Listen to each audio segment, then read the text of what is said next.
शुक्रवार को Paschim Banga higher secondary के घोषित परिणाम में Raniganj Siarsol girls high school के 103 परीक्षार्थियों में मात्र 15 परीक्षार्थियों ने उत्तीर्णता हासिल की है, जबकि 88 छात्राओं का परिणाम फेल रहा। इस बात को लेकर छात्राओं में काफी हताशा देखी गई। शनिवार को विद्यालय के यह फेल छात्राएं विद्यालय के बाहर प्रदर्शन की एवं विद्यालय की प्रधानाध्यापिका से अपने अपने अनसक्सेसफुल परिणाम दिए जाने का कारण फोन से जानना चाहा। छात्राओं ने स्कूल के बाहर जमकर हंगामा किया। छात्राओं का कहना है कि हम लोग पिछले 2 दिनों से परेशान हैं। परिणाम फल आ गए हैं लेकिन हम लोगों तक नहीं पहुंच पा रहे हैं। आज जब हम लोगों ने परीक्षा फल इंटरनेट के माध्यम से देखने की कोशिश की तो पाया कि मात्र 15 छात्रों का परिणाम फल दिया हुआ है। बाकी 88 छात्राओं का नाम रोल नंबर है लेकिन परिणाम नहीं। যে কালকে রেজাল্টের জন্য সে কিন্তু হসপিটালে ভর্তি আছে। আর আমাদের মধ্যে যদি কারোর কিছু হয়ে যেত কালকে, আমরা যদি এরকম রেজাল্ট দেখার পর যদি কারোর কিছু হয়ে যেত, মানে কি রেজাল্ট তোমরা দেখেছো? আমরা রেজাল্ট দেখেছি আনসাকসেসফুল দেখাচ্ছে, সবার আনসাকসেসফুল দেখাচ্ছে। যদি ইন্টারনেট সার্ভার এরর হয়ে থাকে তাহলে কতক্ষণ হয়ে থাকবে? কাল সারাদিন হয়ে থাকবে। আজ সকাল থেকেও আমরা চেক করেছি, আজ সকাল থেকে কারোর কিছু রেজাল্ট দেখায়নি, সবারই আনসাকসেসফুল। কতজন তোমাদের পরীক্ষা দিয়েছে এখানে? আমাদের পরীক্ষা দিয়েছে 103 জন পরীক্ষায়, তার মধ্যে 15 জন কি 16 জন পাস করেছে, বাকি জন সবাইকে ফেল দেখাচ্ছে। 8 জন তো ফেল করতে পারে না। বাকি সবারই স্কুলে বর্ধমান বলুন, নন্দি বলুন, জামুরিয়া নন্দি স্কুল যে আছে ওই স্কুলও সবাই বলছে কি সবাই পাস করেছে। তার মধ্যে থেকে 1 থেকে 2 জন মনে হয় ফেল করেছে, বাকি সবার পাস করেছে। তার মধ্যে বেশি বেশি করে নাম্বার দিয়ে পাস করা হয়েছে। যারা নিজেরা আজকে তোমরা এখানে কি দাবি করছো? আমরা এখানে দাবি করছি যে আমাদেরকে পাস করাতে না হোক, আমরা যাতে ডিজার্ভ করি আমাদেরকে সেটা দেওয়া হোক। আমরা যদি ভালো নাম্বার পেয়েছি তাই আমাদের দেওয়া হোক, না খারাপ নাম্বার পেয়েছি তাই দেওয়া হোক। কিন্তু এত মেয়েকে যে ফেল স্কুলে কেউ কিছু জানাচ্ছি না। আমাদের দিকে ফোন করা হলো হেড দিকে, তিনি বললেন যে আজকে তোমরা এসে ভুল করেছো, তোমাদেরকে সোমবার দিন আসা উচিত ছিল। কিন্তু আমরা কি করব, সোমবার দিন আমাদের কাল বলেছে, তো আমরা সোমবার দিন এসে তো কিছু করা যাবে না। আজকে দিকে বলছি এত দূর থেকে সবাই এসছে, সবাই ধরুন এখানে থাকে না, সামনে পিঠে সবার বাসে করে আসতে হয়, গরমে রোদের মধ্যে কেউ খাওয়া দাওয়া করে আসেনি। এখানে রোদে আমরা কতক্ষণ দাঁড়িয়ে থাকবো? কেউ যদি অসুস্থ হয়ে যায় তার দায় কি সরকার নেবে না স্কুল কর্তৃপক্ষ নেবে? আপনি বলুন। কি নাম আপনার? আমার নাম উজান দাস অধিকারী। परिणाम के जगह अनसक्सेसफुल लिखा हुआ है। जब हम लोगों ने स्कूल के शिक्षकों से संपर्क किया तो स्कूल में आने को कहा गया, लेकिन यहां आने पर देखा कि कोई शिक्षिका स्कूल में नहीं आई है। काफी देर तक इंतजार किया एवं जब हम लोगों ने उनसे संपर्क किया तो कहा गया कि तुम लोग आज घर चले जाओ, सोमवार से पहले कुछ भी नहीं किया जा सकता। उन्होंने कहा कि एक छात्रा तो इस तनाव में बीमार पड़ गई हैं। हम लोगों के ऊपर भी मानसिक तनाव है। विद्यालय पहुंचे एसएफआई के छात्र नेता सुकांतो चैटर्जी संजय प्रामाणिक ने कहा कि राज्य के शिक्षा विभाग इस प्रकार से छात्रों के जीवन से खिलवाड़ कैसे कर सकते हैं, जो कतई एसएफआई बर्दाश्त नहीं करेगी। हम लोग इन छात्राओं के साथ हैं। दूसरी ओर इस बारे में एसएफआई स्कूल तथा विद्यालय के प्रधानाचार्य से संपर्क करने की कोशिश की गई पर उनसे बात नहीं हो पाई। যে এই সিয়ারসোল গার্লস স্কুলেতে আমরা জানি যে প্রত্যেকটা স্কুলেতে এইচএস পরীক্ষা হয়েছে। এই এইচএস পরীক্ষা হওয়ার পর সব স্কুলে যথারীতি রেজাল্ট বেরিয়েছে, কিন্তু এই স্কুলে দেখা যাচ্ছে যে 103 জন পরীক্ষা দিয়েছিল। আপনার 103 জনের মধ্যে 15 জনকে প্রথমত পাস করানো হয়েছে এবং বাকিদের যাদের রেজাল্ট বেরোয়নি তাদের রেজাল্ট আপনারা দেখতে পাবেন যে এই রকম রেজাল্ট বেরোচ্ছে। মানে না এখানে কোনো নাম্বার আছে, না পার্সেন্টেজ আছে, না কোনো সাবজেক্ট নেম আছে, এরকম রেজাল্ট বেরোচ্ছে। এবং এরা এসেছিলো আজকে, ছাত্রীরা এসেছিলো আজকে। এরা এসে যখন ম্যামকে ফোন করেছে, ম্যাম বলেছেন যে আজকে আসবো না, স্কুলে কেউ নেই, স্কুলে গেটে তালা। আমরা বলছি যে এরকম কেন হবে? আমরা এর পরবর্তীকালে আগামী সোমবারে ম্যামের সাথে কথা হয়েছে আমাদের। ম্যাম বলেছেন, যিনি টিচার ইনচার্জে আছেন তিনি বলেছেন যে সোমবারে সবাইকে আসতে বলেছেন, উনি ব্যাপারটাকে দেখবেন। বিষয় হচ্ছে যদি এরকম গাফিলতি থেকে থাকে তো এসএফআই কিন্তু আমরা এসএফআই ছাত্র ফেডারেশন থেকে কিন্তু যতটা কঠিন কাজ করা যায় ততটা কিন্তু কঠিনভাবে দাঁড়াবো ছাত্রছাত্রীদের পাশে। এবারে আপনারা দেখুন, টিচার ইনচার্জরা দেখুন যে কী করবেন। এরম যদি রেজাল্ট বেরোয়, এটা তো ছেলে খেলা চলছে না, আসলে ছাত্রছাত্রীদের জীবনের ব্যাপার একটা। এটা এইচএসের রেজাল্ট, এদের ভর্তি হতে হবে, এর তো হবে স্বাভাবিক ব্যাপার। একটা প্রথমত টেনশনের ব্যাপার, এটা এইচএসের রেজাল্ট, এটা তো কোনো আপনার ছেলে খেলা নয়, হাতের পুতুল নয় যে যেভাবে খুশি বার করলেই হলো। এইচএসের রেজাল্ট, এরম রেজাল্ট বেরোচ্ছে, রোদ গরমের ব্যাপার। ছাত্রছাত্রীরা কলেজে ভর্তি হবে, কলেজে রিসেন্টলি এবারে ফর্ম ফিল আপ শুরু হবে। এরা তাহলে করবে কি যদি এরা রেজাল্ট নিয়ে যদি এবার ঝুলে থেকে যায়? আমরা দেখতে পেয়েছি এবার পাশের হার কত ভালো নাম্বার করেছে, সেই জায়গা থেকে এটা ব্যতিক্রম, এটা আমরা মানা যাচ্ছে না, এটা অস্বাভাবিক বিষয়। আমরা ছাত্র ফেডারেশন থেকে এসেছি, আমরা দেখব যদি সোমবারের মধ্যে এর কোনো ফেসলা না করতে পারে ম্যাম, তাহলে আমরা এর যত কঠিন থেকে কঠিন পর্যায়ে আমরা যাওয়া যায় তত কঠিন থেকে কঠিন পর্যায়ে আমরা যাব, আমরা বলে যাচ্ছি। এটা কি নাম আপনার? আমার নাম সুকান্ত চ্যাটার্জি, আমি এসএফআই লোকাল কমিটির সম্পাদক রানীগঞ্জের। পরীক্ষা দিয়েছিল, তার মধ্যে দিয়ে কতজন দিয়েছিল? 103 জন, 15 জন পাস করেছে আর বাকিদেরকে আনসাকসেস দেখাচ্ছে। আমরা কালকে অনলাইনে রেজাল্ট দেখার পরে সঙ্গে সঙ্গে আমরা কল করলাম। উনি বললেন যে আমাদের যতক্ষণ হাতে রেজাল্ট না আসবে আমরা জানতে পারবো না। আমরা বললাম ম্যাম আপনার কিছু করুন, আমরা কি করবো এতদিন ধরে বলছে আমরা স্কুল আমরা কিছু করতে পারবো না, দিক কেটে দিলেন। আমি ঠিক আছে। তারপর আমি যখন বললাম সব ফ্রেন্ডসদেরকে নিয়ে যে চল তাহলে আজকে স্কুলে যাওয়া যাক, তখন তারা বললো যে ঠিক আছে চলো। তারপরে স্কুলে এখন এসে এখানে টিচারকে কল করা হচ্ছে, তো তিনি বললেন যে না আমি আসতে পারবো না, তোমরা সোমবার স্কুলে আসবে। এখন তোমাদের স্কুলে এসে ভিড় করছো, ভুল করেছো, তোমরা সোমবার আসবে। কিছু মেয়ের নাম জিজ্ঞেস করছে যে তোমার নাম কি, কেন ফোন করছো, হুমকি এরকম করে দেওয়া হচ্ছে। তো টিচার আমরা এটাই চাইছি যে আমাদের যদি আমরা আনসাস হয়ে থাকি, আমাদের কি করণীয়, আমরা কি করব, আমাদের স্কুলকে দায়িত্ব নিতে হবে। আমরা স্টুডেন্টই করি, আমরা যাই করি, পুরোটাই যেন স্কুল দায়িত্ব নেয়। কারণ কি এটা এক দুজনের ব্যাপার নেই, এটা পুরোপুরি 80 থেকে 84 জনের এই ঘটনাটা হয়েছে। কি নাম তোমার? আর প্রত্যেকের স্কুলে অদিতি গো। रानीगंज से सम्राट दास की रिपोर्ट, पीवी न्यूज।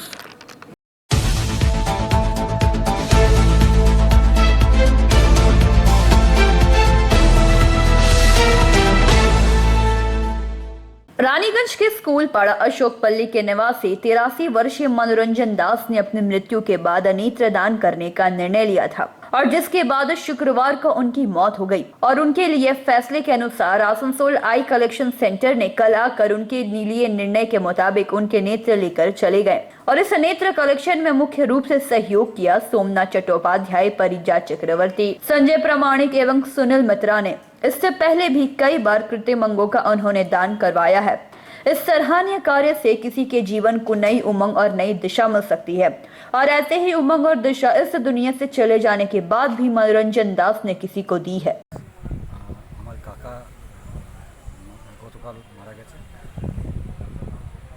আমাদের সোমনাথ চ্যাটার্জি এসে আমাকে প্রস্তাবটা দেন চক্ষু দানের ব্যাপারে। আমার কাকার চক্ষু দান করি, আমি এটা করতে পেরে খুব খুশি এবং আমি বডিটাও চেয়েছিলাম দান করার জন্য। আমি জানতাম না কি ফর্মালিটিস। আমার খুব ভালো লাগলো। আসানসোল আই ফাউন্ডেশন, পশ্চিমবঙ্গ বিজ্ঞান মঞ্চকে এর জন্য অশেষ ধন্যবাদ। আগামী দিনে আপনারা আরও এগিয়ে যান, এরকম ধরনের কাজ করুন, এই কামনা করি। रानीगंज से सम्राट दास की रिपोर्ट, पीवी न्यूज।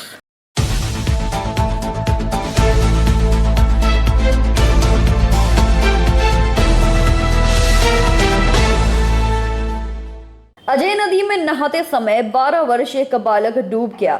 स्थानीय लोगों ने डूबने का आरोप अवैध बालू खनन को बताया है।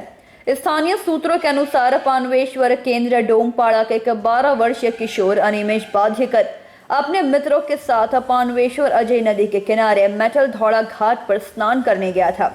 जब वह नहाने के लिए नीचे गया तो अनिमेश अचानक डूब गया। किशोर को बचाने के लिए इलाके के लोग नदी के किनारे पहुंचे। इसकी जानकारी पानवेश्वर थाने की पुलिस और बीरभूम जिले के खैरासोल थाने की पुलिस को दी गई। अब तक कई घंटे बीत चुके हैं लेकिन किशोर का अब तक कुछ भी पता नहीं चल पाया है। स्थानीय लोगों का कहना है कि बीरभूम जिले के रेत व्यापारियों और पश्चिम बर्धमान जिले के पानवेश्वर के रेत व्यापारियों द्वारा अवैध रूप से रेत निकालने के कारण यह दुर्घटना हुई है। हादसे की खबर मिलते ही केंद्र तृणमूल कांग्रेस के नेता जमुना धीवर मौके पर पहुंची। उन्होंने कहा कि जो लोग इस रेत व्यापार से जुड़े हैं उन्हें वे देख लेंगी। उन्होंने प्रशासन से कार्रवाई करने को भी कहा। उन्होंने यह भी कहा कि इस घटना की पुनरावृत्ति नहीं होनी चाहिए। इस घटना में केंद्र मेटल धौड़ा क्षेत्र में मातम छाया है। এখানে একটা কেন্দ্রা গ্রামে নদীর ঘাটে, মেটাল ধাওড়া নদীর ঘাটে অবৈধভাবে বালি তোলার ফলে একটা বাচ্চা 12 বছরের বয়স সে মারা যায় স্নান করতে এসে। অবৈধ বালি তো রমরমিয়ে চলছে এখানে বীরভূম এবং বর্ধমান মিলিতভাবে। আর আমাদের এখানে যে রাজ্য সরকার আর কেন্দ্রীয় সরকার যা চলছে, জল জঙ্গল জমি নষ্ট করছে অবৈধভাবে, বালি মাটি কয়লা, এর ফলে এই ঘটনাগুলো ঘটছে। চাইছি এটা বন্ধ হোক, এ অবৈধ বালি বন্ধ হোক, এটাই আমরা চাইছি। আপনার পরিচয়? আমার নাম সাধন দাস। আরে এইখানে যেভাবে বালি নিচ্ছে, হুম আমার নয় আরো অনেক লোকের বাচ্চা ছেলে মরতে পারে। হুম 40 ফুট 50 ফুট গর্ত করে ছেড়ে দিয়েছে। হুম বলুন ওই কারণে কিভাবে একটা বাচ্চা ছেলে ওইখানে টিকতে পারে? কি করতে গিয়েছিল ওখানে? ওরা স্নান করতে এসেছিল বন্ধুরা মিলে? হ্যাঁ। নিয়ে তারপর? 10 বছর 12 বছর বাচ্চাগুলো। হুম তারপর হঠাৎ খবর বাড়িতে যায় যে ও তোর বাচ্চাটাকে পাওয়া যাচ্ছে না। আচ্ছা, আমার দৌড়ে ছুটে আসে, তখন দেখছি কি নাম ছেলেটার নাম কি? অনিমেষ বাধ্যকর। আচ্ছা, কত বয়স হবে? বয়স আপনার 10-11 বছর। তো নদীতে স্নান করতে এসেছিল? হ্যাঁ, অনেক বাচ্চাই স্নান করে। আচ্ছা, নদীর কি পুরো বালি তোলার জন্য এই ঘটনা হয়েছে? হ্যাঁ, তাছাড়া কি? তাছাড়া তো আগে হয়নি, 10 বছর আগে হয়নি, 5 বছর আগে হয়নি, এখন কেন হচ্ছে? কে হয় এটা বাচ্চাটা? আমার নিজের ভাইপো, বড়দার ছেলে, ছোট আচ্ছা। ছেলে। কি নাম আপনার? আমার নাম দীপক বাধ্যকর। ঘটনা হয়েছে এখানে সকাল 10টার সময় কিছু বাচ্চা স্নান করতে আসে। এখানে প্রচণ্ড পরিমাণে গভীর আছে। দুদিন থেকে জল বৃষ্টি খুব বান বাড়ে, সেখানে স্নান করতে আসে। প্রতিদিন স্নান করতে আসে, হঠাৎ একটা বাচ্চা 8 বছরে তলিয়ে গিয়েছে।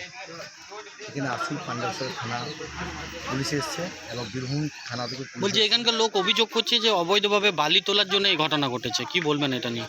দেখুন, বালির ব্যাপারে সেটা তো জানা নেই, কিন্তু জানতে হবে। এখন লাশটা উঠো, এখানকার প্রশাসন তার জন্য আছে। পার্টিগত ব্যাপার আমরা তো এসেছি দেখতে, যাতে এরকম ঘটনা যদি আর কোনো দিন না ঘটে। কারা বালি চালায় এখানে তাদেরকে ডাকতে হবে, যে কেন এরকমভাবে গভীর করে চলে যাবে বালি ব্যবসা করে। এখানকার এই এলাকাতে কোনো দুর্ঘটনা ঘটতে আমরা দেবো না। কারণ আমরা প্রশাসনকে জানাবো ব্যাপারটা, যে বালি ব্যাপারে ঘটনা হয়ে থাকে। আপনার পরিচয়? আমি হলাম চান্দ্রার অঞ্চল সভাপতি, দুর্গাপুর গ্রাম পঞ্চায়েতের মেম্বার। বালিঘাট নিয়ে আমাদের কোনো আপোষ নাই, আমরা বালিঘাট বন্ধ করতে চাই। কারণ এই বালিঘাটে 50 ফুট ডিপ করে দিয়েছে। এর জন্য আমার একটা ভাইপো মারা গেল, প্রতিবাদ্য করেছিল। আমি বাচ্চাটার নাম জানি না, ওর বয়স 11 থেকে 12 বছর। কবে? আজকেই মারা গেছে? আজকেই মারা গেছে। কি করতে এসেছিল নদীতে? কি করতে এসেছিল? হয়তো স্নান করতে, আমি কনফার্ম জানি না। আচ্ছা, এটাই হবে। তো যারা বালি কারবার করছে তাদেরকে আপনারা জানিয়েছিলেন? আরে জানাবো, এরা তো তৃণমূলের দাওয়াতে আছে, পুলিশও এদের সাথে রয়েছেন, একদম পুরোপুরি তৃণমূলের সাপোর্টার গোটাটাই।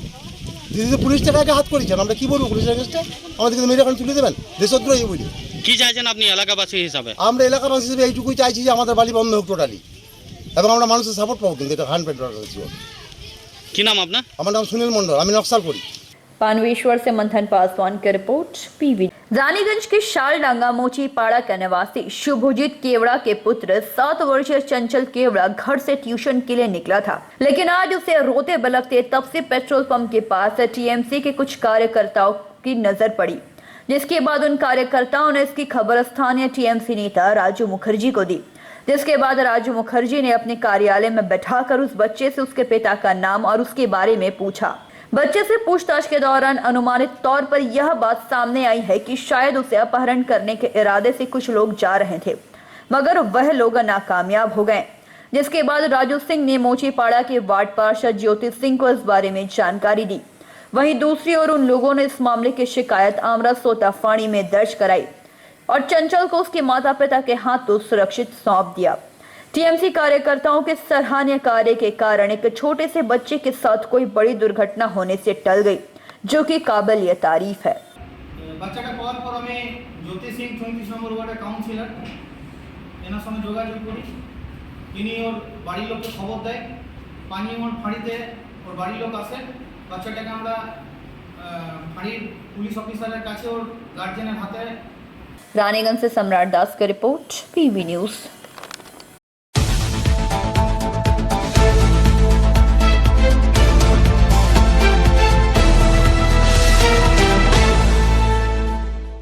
वाणिज्यिक संगठन फॉसबेकी की ओर से गुरुवार को आसनसोल क्लब में नए उभरते हुए व्यवसायियों एवं समाज में उत्कृष्ट सेवा प्रदान करने वाले संस्थाओं और लोगों के लिए एक सम्मान समारोह आयोजित किया गया है। समारोह के मुख्य अतिथि के रूप में राज्य के मंत्री मलय घटक के अलावा रानीगंज के विधायक तापस बैनर्जी, आसनसोल नगर निगम के चेयरमैन अमरनाथ चैटर्जी, पुलिस आयुक्त सुधीर कुमार नीलकांतम, मिशन हॉस्पिटल के चेयरमैन डॉक्टर सत्यजीत बोस, काजी नजरुल विश्वविद्यालय के वाइस चांसलर डॉक्टर साधन चक्रवर्ती, फॉस बेकी के चेयरमैन सुभाष अग्रवाल, अध्यक्ष आरपी खैतान, महासचिव सचिन राय, पवन गुटगुटिया, अवार्ड कमेटी के चेयरमैन मनोज साहा, मुकेश तोली, 11 जिलों से आए फॉस बेकी के सदस्य सहित अन्य गणमान्य लोग उपस्थित हुए। इस दौरान फॉस बेकी के अधिकारियों ने कार्यक्रम में आए सभी अतिथियों को उत्तरीय पहनाकर और मेमेंटो देकर सम्मानित किया। कार्यक्रम के दौरान टेक्नो इंडिया ग्रुप के मैनेजिंग डायरेक्टर सत्यम राय चौधरी को बंगो रत्नो एवं विशिष्ट समाज सेवी अमरचंद कुंडू को दक्षिण बंगो रत्न अवार्ड से सम्मानित किया गया। इस अवसर पर मंत्री मलय घटक ने कई बातें कही।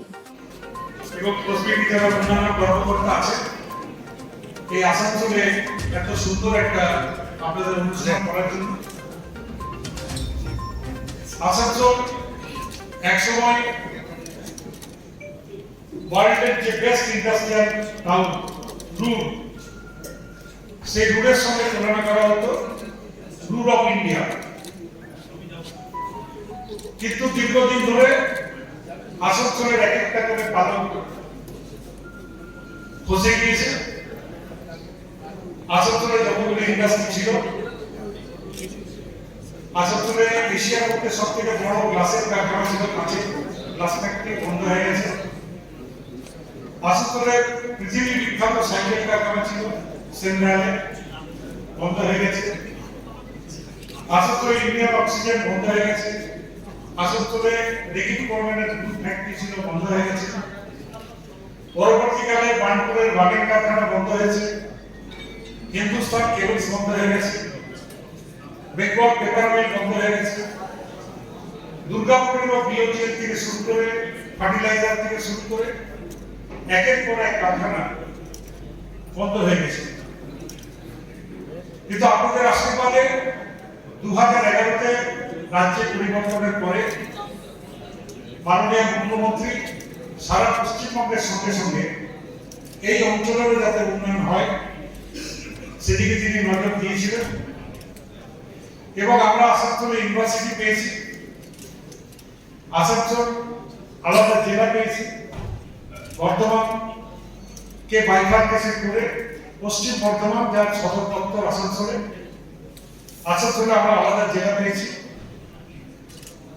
वहीं अड्डा के चेयरमैन तापस बैनर्जी भी मौके पर मुख्य रूप से मौजूद होकर ऐसे कार्यक्रम के आयोजन के लिए धन्यवाद दिया। आसनसोल नगर निगम के चेयरमैन अमरनाथ चैटर्जी ने भी इस मौके पर कई बातें कही। इसके उपरांत 11 जिलों से आए युवा और महिला उद्योगपतियों को सम्मानित किया गया। সকল অহংকার আমার বিবাহ চোখের জলে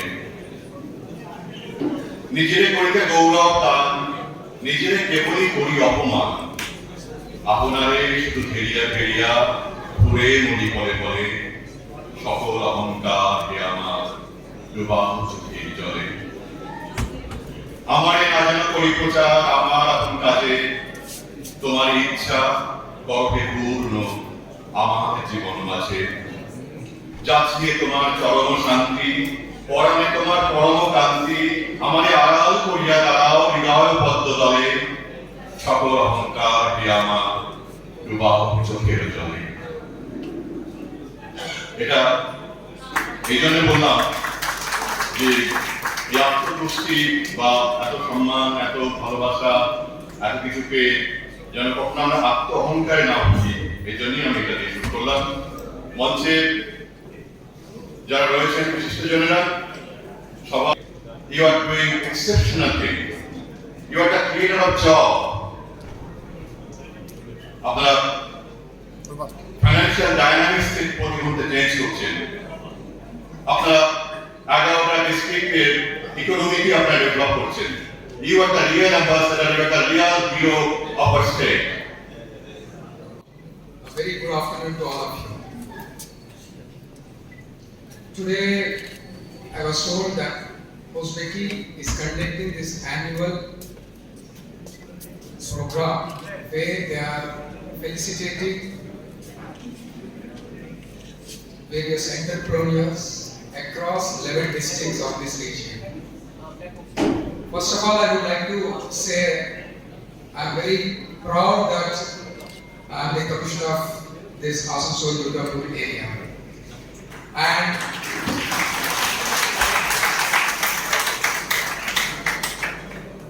I frankly admit I have nothing to say as words of wisdom to you. আমার কাছ থেকে আপনার শোনার মতো সেই একটা আমার কাছে নাই, বাট একটা জিনিস বলতে চাইছি, আপনাদের মধ্যে সাকসেসফুল এন্টারপ্রেনিউরস আছে, এমার্জিং বিজনেসম্যান বা এন্টারপ্রেনিউরস আছে, উইমেন এন্টারপ্রেনিউরস আছে, ইয়াং এন্টারপ্রেনিউরস আছে, এছাড়াও কিছু লোককে যারা ট্রাই করে ফেল হয়ে গেছে, এরকম থাকে। আমি বিশ্বাস করে এন্টারপ্রেনিউরশিপে ফেইলিয়ার বলে কিছু নাই, এক্সাম হলে পাস ফেল থাকে, বাট এন্টারপ্রেনিউরশিপে you will be always trying. যারা সাকসেসফুল হয়েছে তারাও নিজেকে রেগুলারলি আপডেট করতে থাকতে হবে, কনস্ট্যান্টলি লার্নিং করতে হবে, and that's why I believe there is nothing called as failure in entrepreneurship. It is all your experience. And young entrepreneurs definitely, I would say that like, they have many things to experiment. তাদের কাছে age থাকে, তাদের কাছে freedom থাকে। So I request all the young and कार्यक्रम में क्या फौजबेकी की तरफ से आज दक्षिण बंगाल के 11 जिले उनको लेकर एक सम्मान समारोह कर रहे हैं। इसमें सिर्फ और सिर्फ व्यवसायी और उद्योगपतियों का सम्मान हो रहा है।